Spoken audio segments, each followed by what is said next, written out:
జై శ్రీరామ్.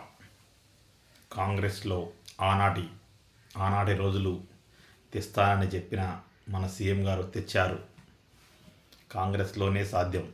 ఎందుకంటే కాంగ్రెస్ పార్టీలో ఎన్నుకోబడి తెలంగాణలో ప్రజలకు పాదయాత్ర చేయాల్సింది, బాగోగులు చూడాల్సింది సీఎం మరియు ఎన్నికైన మంత్రులు, ఎమ్మెల్యేలు, ఎంపీలు.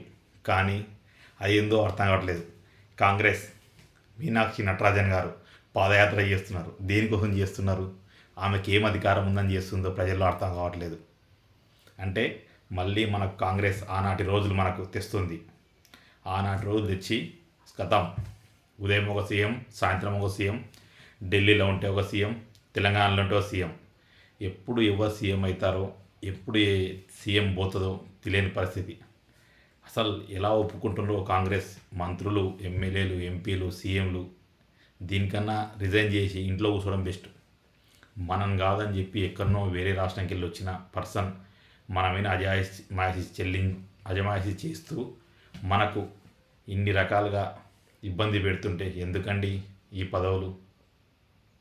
తప్పు ఇది. నేను కాంగ్రెస్ సపోర్టర్ కాకున్నా యాజ్ ఏ తెలంగాణ పర్సన్గా వేరే వాళ్ళ అధికారం మన రాష్ట్రం పైన రావడం నాకు ఎలాగా ఇష్టం లేదు. సో తెలంగాణ ప్రజలారా, దీన్ని మీరు గట్టిగా స్పందించి తప్పు తప్పు తప్పు అని ప్రతి ఒక్కరికి చెప్పండి. ఎందుకంటే ఇలా చేస్తూ పోతే కాంగ్రెస్కు అలవాటు. వాళ్ళది మొత్తం ఏముందో మనమే రుద్దడానికి అలవాటు. సో బీ కేర్ఫుల్ తెలంగాణ ప్రజలారా. జై శ్రీరామ్.